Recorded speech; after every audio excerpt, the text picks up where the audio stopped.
The medical marijuana business is booming. The state health department says it surged 42% last year to more than $400 million in sales. Now some Tucson city leaders are angry about what they say is a dispensary debate.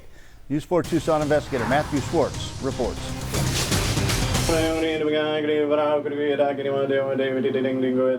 Tom Cox is a devout Buddhist, but also an innocent bystander in a dispensary debate. Cox's East Leicester Street home is adorned with Buddhist decorations. It's also the focus of a flyer recently mailed to residents calling Cox's home a church.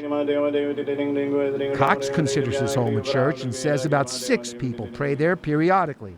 By city ordinance, a church must be a minimum of 1,000 feet from a medical marijuana dispensary. A dispensary called the Prime Leaf plans to open near Cox's home. County tax records list the house as a primary residence. Tucson's Board of Adjustment voted unanimously that Cox's home, which is also an Airbnb, is not a church. This cleared the way for the Prime Leaf. The flyer includes photos of Councilman Paul Durham. The flyer is full of made-up facts. Steve Kozaczyk and Mayor Jonathan Rothschild. It says Buddhism is not a religion in the city of Tucson. This flyer basically calls you anti-Buddhist. Does that hurt you? You know, Matthew, when you've been doing this as long as I have, 8 years, I've learned that it's more important to work on things that are constructive than to stew about people who are trying to be destructive. The people at Downtown Dispensary ought to be ashamed for using religious bigotry as a ruse for getting a competitor, for stopping a competitor from being able to open up. That's all this was. Mo Asnani from the Downtown Dispensary is behind it all, and he doesn't want the competition. Are you afraid of Prime Leaf opening up just a little over a mile from here? I have no fear of Prime Leaf. But Downtown Dispensary owner Mo Asnani sent us several emails after this interview, implying the Prime Leaf shouldn't be built because a school, Chapel Haven West, is nearby.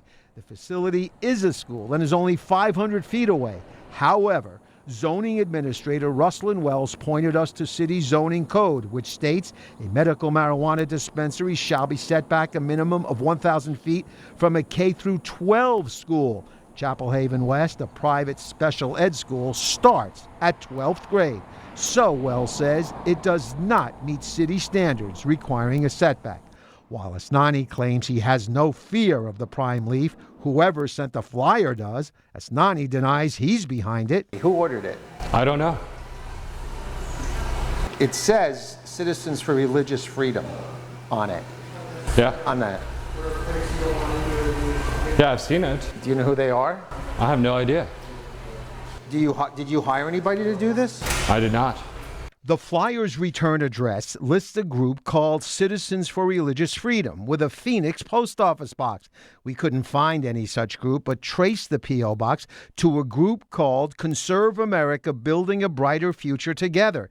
Its treasurer is listed as Gibson McKay. He is also Mo Asnani's lobbyist. Did your lobbyist put out a flyer without your permission? Not to my knowledge. You didn't ask him to do it? I did not. Are you saying you didn't know about this flyer till it went out? Exactly. You had nothing to do with it? I did not.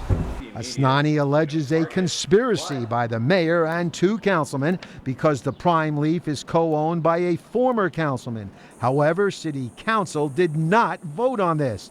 The flyer also says a dispensary can open near Cope Behavioral Services, calling it a drug treatment facility. But the city said Cope does not meet the definition of a licensed residential substance abuse facility.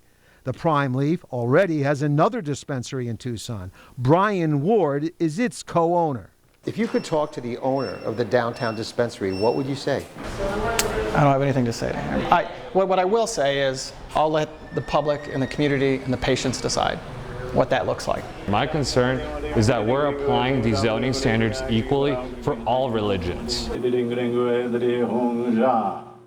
The new Prime Leaf dispensary has a certificate of occupancy. Its co-owner says it will open in the next 4 to 6 weeks.